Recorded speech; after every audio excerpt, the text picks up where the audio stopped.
Aquella noche, un hombre lloró de rodillas porque Dios le había negado justo lo que más deseaba. Años después entendió, antes de darle algo mayor, el Señor había examinado una parte de su corazón que él ni sabía que existía. Hay una pregunta que muy pocos se atreven a hacerse en silencio. ¿Por qué Dios tarda tanto en darme lo que le he pedido con tantas lágrimas? Tal vez tú también la has repetido en tus noches más largas, cuando el sueño no llega y el corazón sigue hablando con el cielo, esperando una respuesta que parece no llegar nunca. Charles Spurgeon, aquel predicador que tanto conocía las profundidades del alma humana, solía decir que Dios nunca llega tarde, pero tampoco se apresura por nuestra impaciencia. Y es que antes de entregarnos algo mayor, el Señor no mira nuestras capacidades ni nuestros títulos. Examina una región del corazón que casi nadie se atreve a visitar. Piensa por un momento en José, aquel joven que soñó con grandeza mientras dormía sobre la tierra de su padre. Antes de sentarlo en el trono de Egipto, Dios lo llevó primero a un pozo, luego a una casa ajena y después a una prisión donde nadie recordaba su nombre. No fue casualidad, fue examen. El Señor quería saber si aquel corazón joven podía sostener la humildad antes de sostener el poder. Spurgeon enseñaba que las pruebas no son castigos, sino balanzas, donde Dios pesa lo que realmente somos cuando nadie más está mirando, cuando no hay público ni aplausos. Y ahí está el punto que quiero que grabes hoy en tu mente. Dios no examina lo que dices en la reunión de oración, ni lo que publicas para que otros te admiren. Él observa lo que haces cuando estás completamente solo, cuando nadie corrige tu enojo ni celebra tu paciencia. La Escritura lo dice con una claridad que estremece. Porque Jehová no mira lo que mira el hombre, pues el hombre mira lo que está delante de sus ojos, pero Jehová mira el corazón. 1 Samuel 16:7. Esa fue la razón por la que Dios pasó por alto a los hermanos mayores de David y se detuvo en el más pequeño, el que cuidaba ovejas mientras los demás cuidaban su imagen ante los hombres. Quiero que pienses en esto con toda honestidad, sin apurar la respuesta. ¿Qué parte de tu corazón sigue sin ser entregada del todo? Muchas veces creemos que ya hemos rendido todo a Dios, pero seguimos guardando una esquina secreta. El orgullo que se disfraza de seguridad. El rencor que llamamos simplemente no olvidar. La ansiedad que confundimos con responsabilidad. Spurgeon solía advertir a su congregación que el corazón humano es capaz de engañarse a sí mismo con una habilidad asombrosa, y que solo la luz de Dios puede mostrarnos lo que realmente escondemos bajo nuestras propias justificaciones. Hay un versículo que muchos citan sin detenerse a sentir su peso real. Sobre toda cosa guardada, guarda tu corazón, porque de él mana la vida. Proverbios 4:23. Guardar el corazón no significa simplemente evitar el pecado evidente. Significa vigilar los pensamientos que nadie escucha, las intenciones que nadie ve, las reacciones que solo salen cuando algo nos toca donde más duele. Ahí, exactamente ahí, es donde Dios pone su mirada antes de confiarnos algo mayor que lo que hoy tenemos entre las manos. Recuerdo la historia de un hombre que oraba durante años pidiendo un ministerio más grande, una influencia mayor, una puerta más ancha para servir a los demás. Pero cada vez que Dios le mostraba una oportunidad pequeña, él la despreciaba esperando algo más digno de su llamado, algo que sonara más importante ante los ojos de otros. Pasaron los años y esa puerta grande nunca llegó, porque Dios estaba esperando ver si era fiel en lo poco. Jesús mismo lo dejó establecido sin rodeos. El que es fiel en lo muy poco, también en lo más es fiel. Lucas 16:10. No hay atajos para la madurez espiritual. No existe una fórmula que salte la etapa del examen silencioso. Ese proceso no se negocia, no se acelera con ayunos forzados ni con oraciones desesperadas. Se atraviesa, se sostiene, se vive día tras día hasta que el carácter alcanza la estatura que la bendición exige. Tal vez hoy estás atravesando una temporada donde sientes que Dios se ha olvidado de tus peticiones. Quiero decirte, con el mismo respeto con que Spurgeon hablaba a los corazones cansados, que no es olvido, Es preparación cuidadosa de aquel que conoce el final desde el principio. El Señor no está siendo cruel contigo, está siendo cuidadoso, porque entregarte algo grande sin antes examinar tu carácter sería como poner una carga pesada sobre una estructura que aún no ha sido probada. Y Dios, en su infinita sabiduría, prefiere tardarse antes que verte quebrarte, bajo el peso de una bendición para la que todavía no estabas listo. Esta es una verdad que muchos evitan predicar porque incomoda, pero que trae una libertad enorme cuando se acepta. El tiempo de espera no es un castigo, es un taller silencioso donde Dios trabaja sin que tú lo notes del todo. Dios está formando en ti la humildad que necesitarás cuando llegue la respuesta, la paciencia que sostendrá tu fe cuando lleguen los desafíos, y el dominio propio que evitará que el éxito te destruya el día que finalmente llegue. Cada día de esa espera es una herramienta en las manos del alfarero, moldeando lo que aún está áspero en tu interior, puliendo lo que un día será entregado a otros. No desprecies este tiempo. No lo veas como un desierto vacío, sino como el terreno donde Dios está sembrando algo que ni siquiera imaginas todavía. Los grandes hombres de la fe pasaron primero por este mismo camino, y ninguno salió igual a como entró. Moisés cuidó ovejas 40 años antes de guiar a un pueblo. David cuidó ovejas también antes de gobernar una nación. Ambos aprendieron en el silencio del campo la misma lección. Quien no sabe cuidar lo pequeño, jamás sabrá sostener lo grande sin que se le caiga de las manos. Antes de continuar con esta reflexión que Dios ha puesto en mi corazón para ti, quiero pedirte algo sencillo. Suscríbete a este canal. Aquí compartimos verdades que fortalecen tu vida espiritual, semana tras semana, con la misma honestidad con la que te estoy hablando ahora. Y si sientes que esa sed de intimidad con Dios se ha vuelto costumbre, si notas que tu oración se siente vacía o que la Biblia ya no te habla como antes, quiero contarte algo importante. Preparamos una guía llamada 21 días para restaurar tu intimidad con Dios, pensada exactamente para corazones como el tuyo. En ella encontrarás un camino claro para volver a sentir esa cercanía que tanto extrañas, día tras día, paso a paso, sin fórmulas vacías ni promesas huecas. No lo dejes para después. Adquiérela hoy mismo en el enlace del primer comentario fijado y comienza a sanar esa distancia que tanto te ha pesado en silencio. Quiero llevarte ahora a un lugar de la Escritura donde este examen del corazón se ve con una claridad que sorprende a muchos. Hablo de Abraham, aquel hombre que había esperado décadas por un hijo, que había visto morir su juventud entre promesas todavía no cumplidas, y que finalmente sostenía entre sus brazos a Isaac, el milagro tantas veces soñado. Y justo ahí, cuando parecía que ya todo estaba resuelto, Dios le pidió lo impensable: llevar a ese mismo hijo al monte y entregarlo en sacrificio. No porque el Señor necesitara la vida de Isaac, sino porque necesitaba ver algo en el corazón de Abraham que ni el propio Abraham conocía todavía con certeza. ¿Amaba más al regalo o al que se lo había dado? Podía confiar en Dios incluso cuando la promesa parecía contradecirse a sí misma. Ese monte no fue sobre Isaac, fue sobre el corazón de un padre que tuvo que descubrir en carne propia si su fe dependía de las circunstancias o del carácter inmutable de Dios. Génesis lo registra con una frase que atraviesa los siglos. Y dijo: «No extiendas tu mano sobre el muchacho, ni le hagas nada, porque ya conozco que temes a Dios». Génesis 22:12.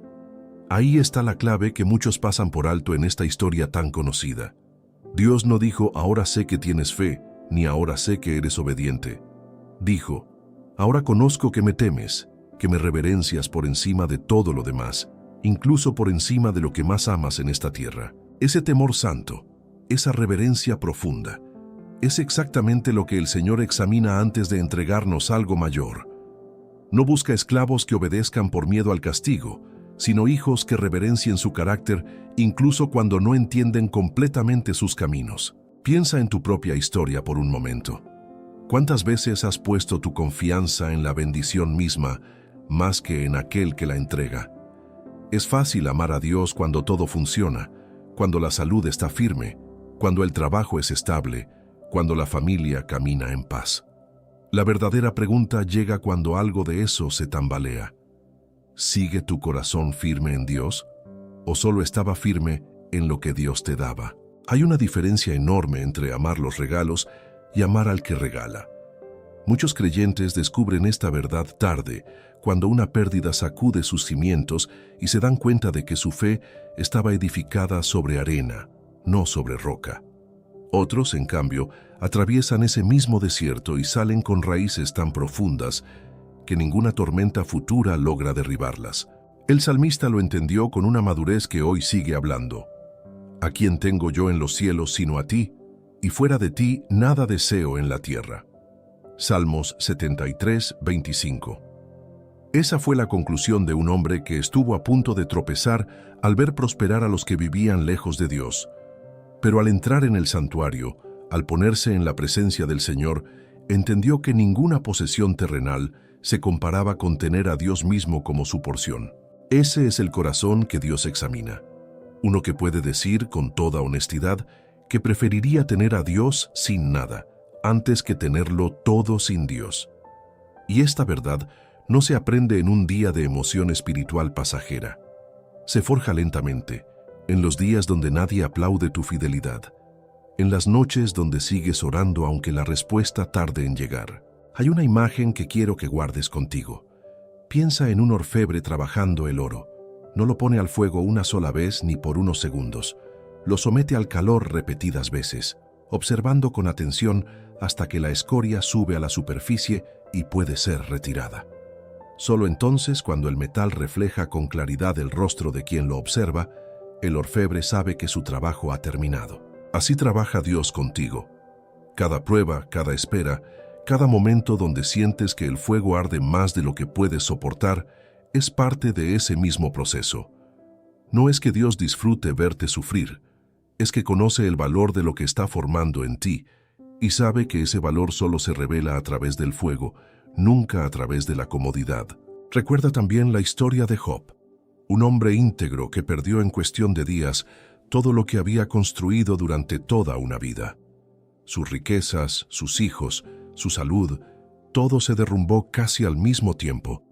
Y en medio de ese dolor que ninguna palabra humana podría describir del todo, Job pronunció una frase que ha sostenido a generaciones enteras: aunque él me matare, en él esperaré. Job 13:15. Eso es exactamente lo que Dios busca encontrar en el corazón de sus hijos antes de confiarles algo mayor. Una confianza que no depende de entender por qué suceden las cosas, sino de conocer a quien las permite. Job no tenía todas las respuestas, pero tenía algo más valioso. Tenía a Dios y con eso le bastaba para seguir de pie. Lo notable de la historia de Job es que al final, Dios no le explicó ni una sola de sus preguntas. No le dijo por qué permitió la pérdida de sus hijos, ni por qué guardó silencio durante tanto tiempo. En cambio, se reveló a sí mismo con tal grandeza que Job entendió algo más profundo que cualquier explicación, que conocer a Dios pesa más que comprender sus caminos. Esa fue la verdadera restauración, incluso antes de que llegaran de vuelta sus bienes y su familia. Tal vez tú también estás atravesando tu propio monte Moria en este momento. Tal vez sientes que Dios te está pidiendo soltar algo que amas profundamente, sin darte explicaciones claras de por qué. Quiero decirte que ese proceso, por doloroso que parezca, tiene un propósito que trasciende por completo tu comprensión actual. No te apresures a interpretar el silencio de Dios como abandono.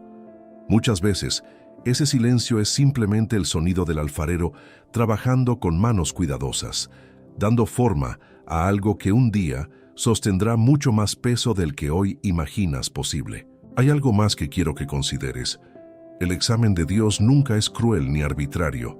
Él no busca hacerte tropezar ni disfruta viéndote luchar. Cada prueba que permite está medida con precisión, ajustada exactamente a lo que puedes soportar en esa etapa de tu caminar. Pablo lo escribió con una certeza que consuela. No hay tentación que te haya tomado desprevenido, porque Dios es fiel y no permitirá que seas probado más allá de tus fuerzas. Esa es la ternura escondida detrás de cada examen. No es la mano de un juez despiadado, sino la mano de un padre que conoce exactamente cuánto peso puede cargar cada uno de sus hijos y que ajusta cada prueba a la medida exacta de lo que estás preparado para atravesar en este momento de tu vida. Hay una segunda región del corazón que Dios examina con especial atención y pocas veces se predica sobre ella con la profundidad que merece. Hablo de la manera en que tratamos a quienes no pueden devolvernos nada. Porque es fácil ser amable con quien tiene poder. Es sencillo servir a quien puede beneficiarnos mañana, pero el verdadero carácter se revela frente a quien jamás podrá pagarnos el favor. Piensa en la parábola que Jesús contó sobre el siervo que debía una deuda impagable a su señor. Aquel señor, movido por compasión, le perdonó todo sin exigirle nada a cambio. Pero ese mismo siervo, apenas salió de la presencia de su señor, encontró a un compañero que le debía una cantidad mínima y lo tomó del cuello exigiendo el pago inmediato, sin la más mínima misericordia. Cuando el señor se enteró, su reacción fue contundente. «Siervo malvado, toda aquella deuda te perdoné porque me rogaste. ¿No debías tú también tener misericordia de tu consiervo, como yo tuve misericordia de ti?» Mateo 18, 32, 33. Esta historia no habla solo de perdón financiero. Habla de un patrón que Dios observa con cuidado en cada uno de nosotros. La forma en que tratamos a quienes están por debajo de nuestra posición, de nuestro conocimiento, de nuestra madurez espiritual. ¿Cómo tratas a quien apenas está comenzando su camino con Dios? ¿Cómo respondes cuando alguien comete un error que tú ya superaste hace años? ¿Tienes paciencia con el que todavía tropieza? ¿O exiges de los demás una perfección que tú mismo tardaste años en alcanzar? Estas preguntas incomodan, pero son exactamente el tipo de examen silencioso que Dios realiza antes de confiarte una posición de mayor influencia sobre otras vidas. Recuerda que el liderazgo espiritual, en cualquiera de sus formas, no se trata de tener autoridad sobre las personas, sino de tener compasión hacia ellas. Un corazón que humilla a otros para sentirse superior jamás está listo para recibir algo mayor de parte de Dios, porque ese mismo poder terminaría multiplicando el daño en lugar de multiplicar la bendición. Hay otra área que Dios examina con la misma intensidad: la manera en que reaccionamos cuando alguien más recibe la bendición que nosotros hemos pedido. Puedes alegrarte genuinamente cuando otro recibe lo que tú también anhelas. O algo dentro de ti se contrae, se compara, se pregunta por qué esa persona sí, y tú todavía no. La historia de Caín y Abel ilustra esto de una manera que estremece. Ambos presentaron ofrenda a Dios, pero solo la de Abel fue aceptada con agrado. En lugar de examinar su propio corazón, Caín permitió que el resentimiento creciera hasta convertirse en algo que terminó destruyendo tanto a su hermano como a sí mismo. Génesis lo narra con una advertencia que sigue vigente hasta nuestros días. Si bien hicieres, ¿no serás enaltecido? Y si no hicieres bien, el pecado está a la puerta. Génesis 4:7. Dios mismo le advirtió a Caín antes de que el mal se consumara, mostrando que siempre hay una oportunidad de detener el resentimiento antes de que se convierta en tragedia. Ese pecado a la puerta no llega siempre como algo dramático. Llega muchas veces como un comentario sutil sobre el éxito ajeno. Llega como una alegría a medias cuando escuchamos el testimonio de otro. Llega como esa incomodidad silenciosa que preferimos no nombrar, pero que Dios ve con total claridad, porque nada de lo que ocurre en lo más íntimo de nuestro ser permanece oculto ante Él. La comparación constante es uno de los venenos más silenciosos para la vida espiritual, porque nos roba la capacidad de agradecer lo que ya tenemos mientras envidiamos lo que otro posee. Y Dios, que conoce esta trampa mejor que nosotros mismos, examina si podemos celebrar el avance de un hermano sin que eso despierte comparación ni amargura en nuestro interior. Piensa en Esaú, que vendió su primogenitura por un plato de lentejas y años después lloró amargamente al descubrir que había perdido la bendición para siempre.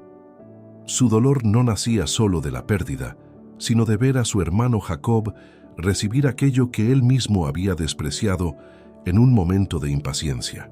¿Cuántas veces el resentimiento que sentimos hacia otros no es más que el eco de nuestras propias decisiones apresuradas, decisiones que despreciaron en su momento lo que después deseamos con desesperación? Hay una tercera dimensión de este examen que quiero compartir contigo, quizás la más difícil de todas: la manera en que respondemos cuando somos malentendidos, criticados o incluso atacados sin razón.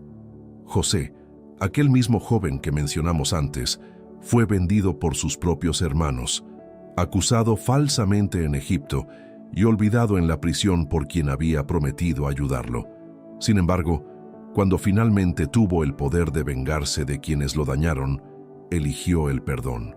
Ante sus hermanos aterrorizados, pronunció palabras que revelan la madurez de un corazón ya examinado y aprobado. Vosotros pensasteis mal contra mí, mas Dios lo encaminó a bien. Génesis 50:20. Esa capacidad de ver el propósito de Dios, incluso en medio de la injusticia sufrida, es quizás la prueba más alta que el Señor puede colocar delante de un corazón antes de entregarle una posición de verdadera influencia. Porque cualquiera puede ser amable cuando todo va bien. Cualquiera puede perdonar una ofensa pequeña, pero sostener misericordia genuina hacia quienes te causaron un dolor profundo sin dejar que la amargura eche raíces requiere una obra que solo Dios puede realizar en lo íntimo de una persona.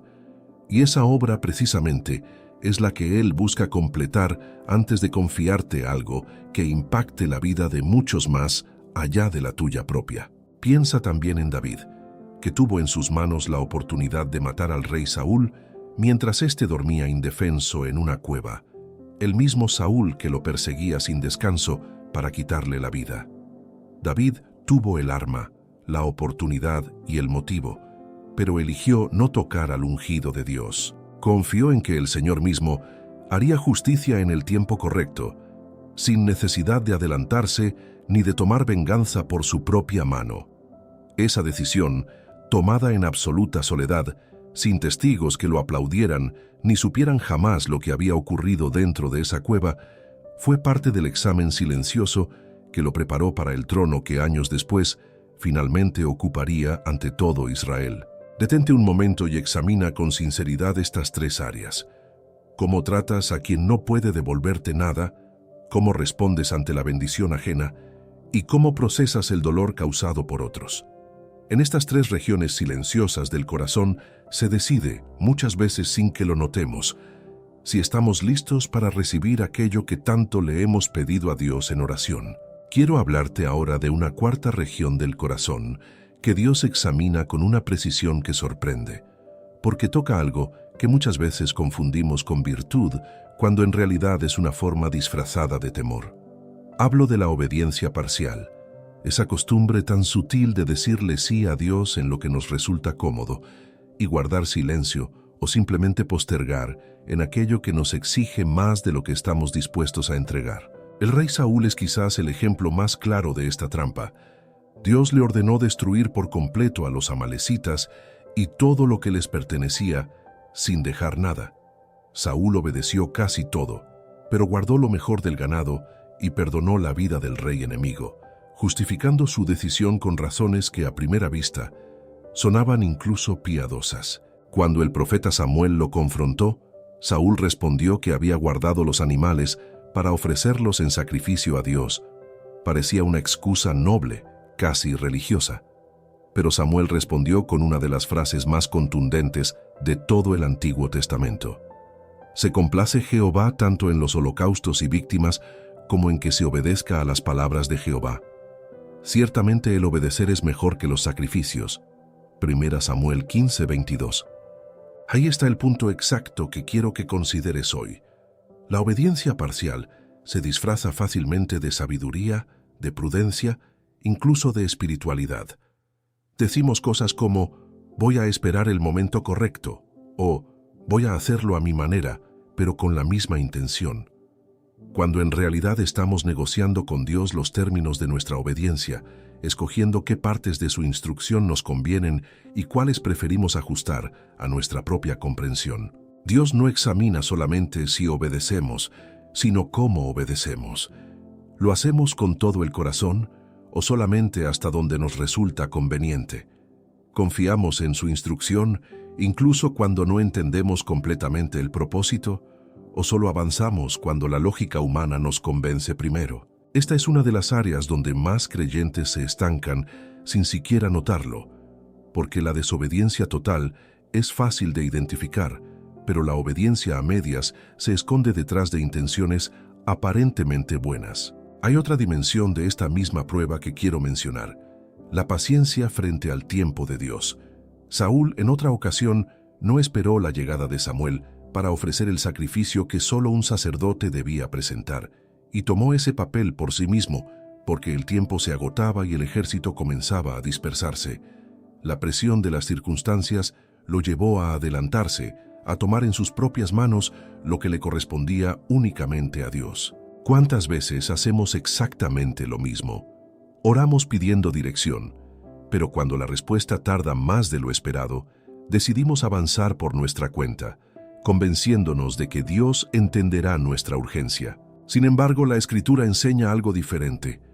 Los que esperan a Jehová tendrán nuevas fuerzas, levantarán alas como las águilas, correrán y no se cansarán, caminarán y no se fatigarán. Isaías 40:31. La espera, lejos de ser tiempo perdido, es precisamente el lugar donde Dios renueva lo que la impaciencia humana desgasta. Contrasta esto con la vida de Daniel, que se propuso en su corazón no contaminarse, incluso en los detalles más pequeños de su vida diaria, cuando nadie más a su alrededor parecía preocuparse por esos mismos límites. No fue un gesto dramático ni público. Fue una decisión privada, silenciosa, sostenida día tras día, en medio de un imperio que no compartía sus convicciones. Esa fidelidad en lo íntimo fue precisamente lo que sostuvo a Daniel cuando después enfrentó el foso de los leones, cuando la presión externa se volvió mucho mayor. El carácter que se forma en los pequeños detalles privados es el mismo que sostiene a una persona en las pruebas más grandes y visibles. No existe un atajo que permita construir fortaleza en lo público sin haberla cultivado antes en lo secreto. Hay también una advertencia en la vida del rey Ezequías que merece nuestra atención. Después de ser sanado milagrosamente de una enfermedad mortal, recibió visitantes de una nación lejana y en su orgullo les mostró todos sus tesoros, todo su poder, todo lo que Dios le había confiado. No lo hizo por maldad evidente, sino por una vanidad sutil que se coló en su corazón justo después de recibir una bendición extraordinaria. El profeta Isaías le anunció consecuencias serias por esa exposición innecesaria de lo que Dios le había dado para administrar, no para exhibir. Esa historia nos enseña algo profundo. El examen de Dios no termina cuando recibimos la bendición. Continúa incluso después, observando si sabemos administrar con humildad lo que Él ha puesto en nuestras manos, o si el orgullo comienza a filtrarse apenas las cosas empiezan a mejorar. Piensa también en la diferencia entre servir a Dios por amor genuino y servirle por lo que esperamos recibir a cambio. Hay creyentes cuya fidelidad depende directamente de las bendiciones que están recibiendo en el momento. Mientras todo va bien, sirven con entusiasmo. Pero apenas llega una temporada de escasez o dificultad, ese mismo entusiasmo se enfría y comienzan a cuestionar si realmente vale la pena seguir confiando. Job enfrentó esta misma acusación de parte del enemigo, quien argumentó ante Dios que Job solo era fiel porque todo le iba bien. ¿Acaso teme Job a Dios de balde?, preguntó el acusador, insinuando que la fidelidad de Job dependía completamente de sus bendiciones materiales.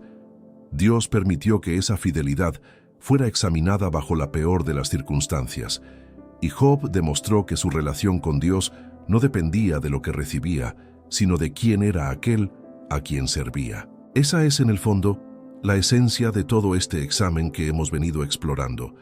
En cada parte de esta reflexión, Dios no busca servidores que lo sigan por interés, sino hijos que lo amen incluso en el desierto, incluso cuando las respuestas tardan, incluso cuando obedecer cuesta más de lo que esperábamos.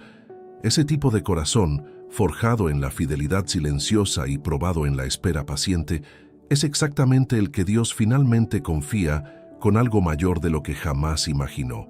No hay examen más profundo que este. Amar a Dios cuando no hay nada visible que ganar, cuando el silencio se extiende y la respuesta no llega en el tiempo que hubiéramos deseado. Ese amor incondicional, sostenido en lo secreto, lejos de los ojos humanos y de cualquier reconocimiento inmediato, es la moneda con la que se compra la confianza divina, y ninguna otra cosa en este mundo puede sustituirla verdaderamente. Guárdalo en tu memoria mientras avanzamos hacia lo que sigue. Hay una última región del corazón que quiero explorar contigo antes de cerrar esta reflexión, y quizás sea la más delicada de todas, porque toca algo que rara vez nombramos con honestidad. La manera en que reaccionamos cuando Dios guarda silencio frente a nuestras preguntas más profundas. No hablo del silencio breve de una oración sin respuesta inmediata, sino de esas temporadas largas donde parece que el cielo se ha cerrado por completo. Elías experimentó algo similar después de una de las victorias más grandes de su ministerio, cuando el fuego de Dios descendió sobre el altar del Carmelo delante de todo el pueblo. Uno esperaría que después de un triunfo semejante llegara descanso, reconocimiento, quizás una posición de mayor influencia, pero lo que llegó fue una amenaza de muerte de parte de la reina Jezabel, y Elías, agotado y temeroso, huyó al desierto, pidiendo morir bajo un enebro. Dios no lo reprendió por su desánimo. En cambio, le envió un ángel que lo alimentó, le permitió dormir, y solo después de ese cuidado tan tierno, le habló con una pregunta que resuena hasta hoy. ¿Qué haces aquí, Elías? Primera Reyes 19:9.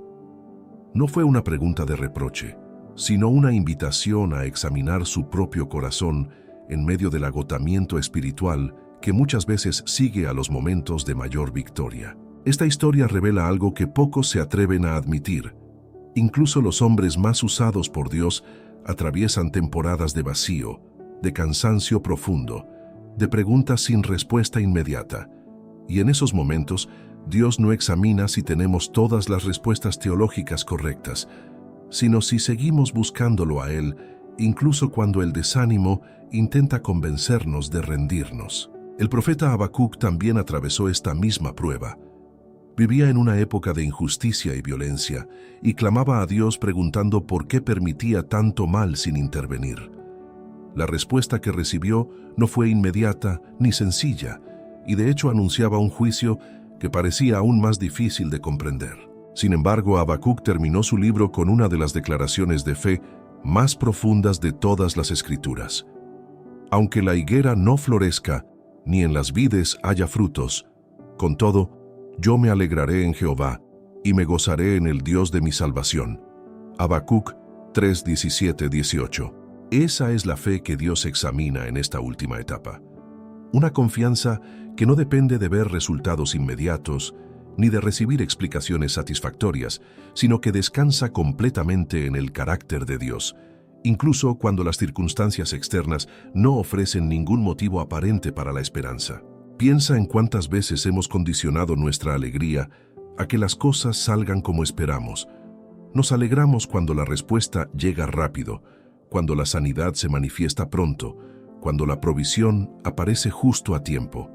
Pero, ¿qué sucede cuando la higuera no florece? ¿Qué sucede cuando pasan los meses, los años y la situación sigue igual? Ahí es donde se revela si nuestra fe estaba puesta en las circunstancias favorables o verdaderamente en Dios mismo. Juan el Bautista, incluso siendo quien preparó el camino del Mesías, enfrentó su propia temporada de duda mientras esperaba en prisión. Envió a sus discípulos a preguntarle a Jesús directamente si él era realmente el Cristo prometido o si debían esperar a otro. No fue una falta de fe vergonzosa, fue la honestidad de un hombre cansado, encerrado, enfrentando su propia mortalidad, que necesitaba certeza en medio de la oscuridad de su celda. Jesús no lo reprendió por preguntar. Le respondió mostrando las evidencias de su obra y añadió una frase significativa. Bienaventurado es el que no haya tropiezo en mí. Mateo 11:6. Esa bienaventuranza está reservada para quienes, incluso en medio de la duda y el desconcierto, deciden no apartarse de Dios ni dejar que la confusión se convierta en rechazo. Este es quizás el examen más silencioso y menos predicado de todos, la capacidad de seguir confiando cuando Dios no explica nada, cuando el porqué permanece completamente oculto, cuando lo único que queda es la decisión diaria de continuar caminando en fe, aunque el camino esté envuelto en niebla espesa. Piensa también en Ana, la madre de Samuel, que oró durante años pidiendo un hijo, mientras su rival en el hogar se burlaba de su esterilidad año tras año durante las peregrinaciones al templo. Ana no dejó de orar, no dejó de presentarse delante de Dios, aun cuando el sacerdote Elí llegó a pensar que estaba ebria al verla mover los labios sin emitir sonido alguno. Tan profundo era su dolor. Su respuesta a Elí revela el estado de un corazón examinado por años de espera.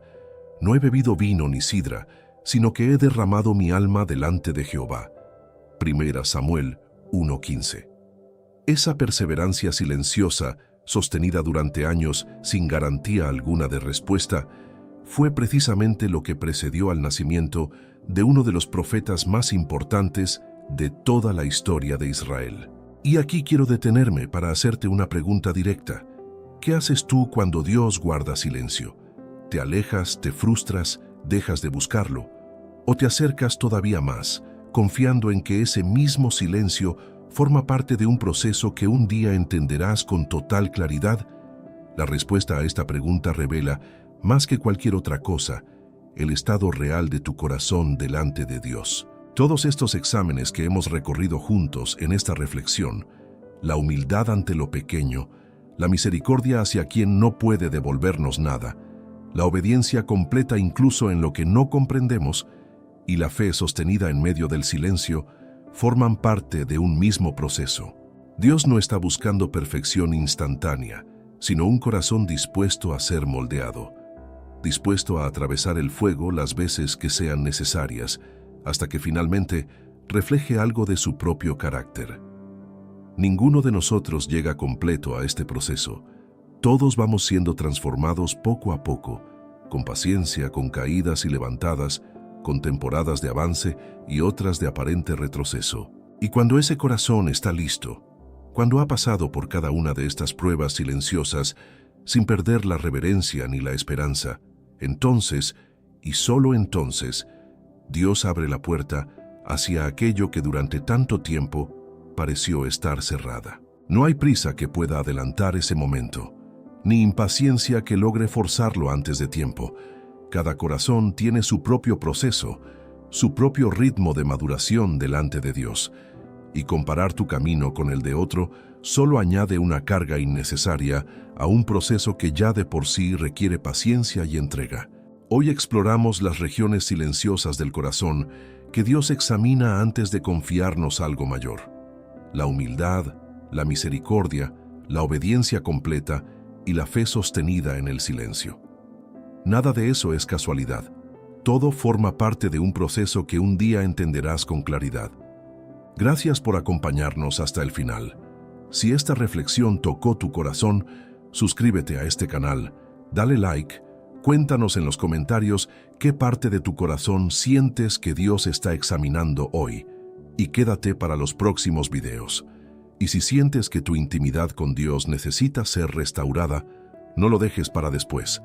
Adquiere hoy mismo nuestra guía, 21 días para restaurar tu intimidad con Dios, en el enlace del primer comentario fijado